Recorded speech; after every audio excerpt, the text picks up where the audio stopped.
Hello everyone, welcome back to Study Crunch. Now we are on part 3 of power system. Let's start. Ferranti effect will not occur in which of the following transmission lines? Either it is long transmission line, short, medium, or all of the above. So Ferranti effect occurs only in long transmission line when receiving end voltage is more than the supply voltage. Then it is known as Ferranti effect. In case of no load or light load, that is medium or long transmission, due to the capacitance effect of the transmission line. So in case of short lines, the effect is negligible. So it will not occur in short. It can occur in the long transmission lines or the medium ones, but short it is not. It is actually negligible. Next, which of the following method is or are used for reactive or voltage compensation? So it is, we can use shunt capacitors, series capacitors, or generation of excitation control. All of the three can be used. So we know that the voltage or the reactive power compensation can be done in two ways, either the sending in method or generation of excitation control. We can use shunt, series, shunt reactors, then we can use synchronous phase modifiers, load trap transformers, booster transformer, any of these we can use. Next, Ferranti effect can be compensated by which of the following? So it can be compensated by using the shunt reactors. We know that Ferranti effect occur in case of no load or light load conditions of medium or long transmission due to capacitance effect of transmission lines. Therefore, we can use shunt reactors to reduce the effect of capacitance. Next, stability of a transmission line can be increased by capacitor or series capacitor series capacitor. So we know that P is equal to V into V by Vs into VR by Xs. So if Xs is more, the load angle will also increase. Stability of the system is more because the load angle will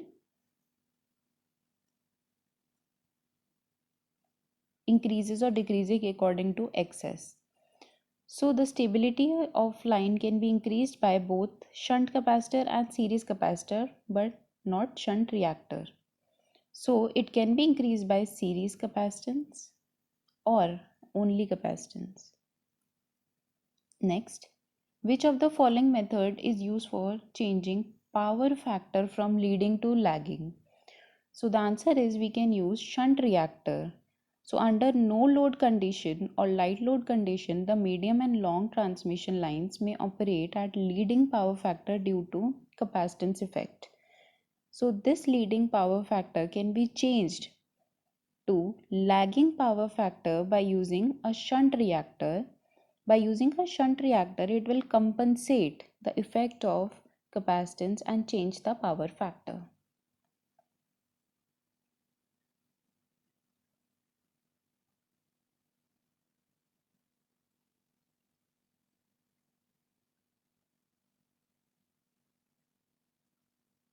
A transmission line has reactance of 1 per unit, is operating at Vs is equal to Vr is equal to 1 pu. The generator is connected at source and which is delivering 0.5 pu of active power. Find the load angle. So we know that power deliver is this formula. Then on solving this, we'll be getting 30%.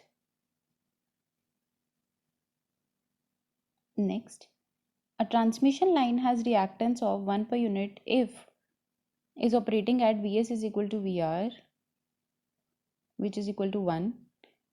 The generator is connected at the source and which is delivering 0.5 active power, and the transmission line compensation with series capacitance of 0.5. Find the load angle, which is series capacitance compensation. So using this formula, we can find the load angle, which is 14.5 degrees. Under overexcitation, synchronous phase modifier work as shunt capacitor. We know that motor operates under no load, and by adjusting the excitation, it is used for controlling reactive power, so that power factor and the voltage are controlled. So if the synchronous phase modifier is used under overexcitation, it works similar to a shunt capacitor, delivering reactive power and absorbs leading reactive power.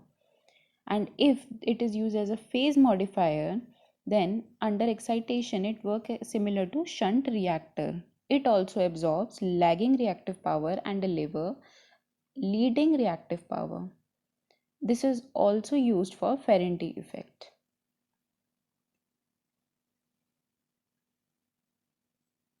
Which of the following is or are the advantages of synchronous phase modifier over the shunt compensation?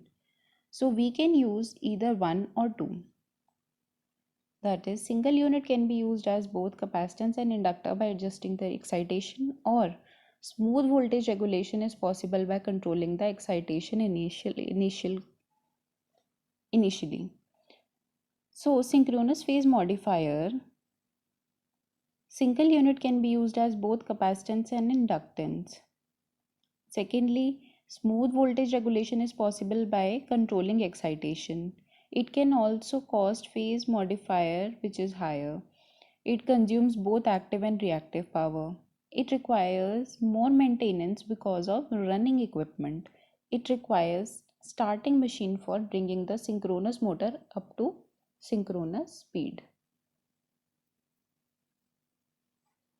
Under excited synchronous phase modifier it work as shunt reactor, as it is basically shunt motor operating under no load, which is used for controlling the reactive power. So it absorbs the lagging reactive power and delivers the leading reactive power. So this was all about this lecture. Let's move on to next.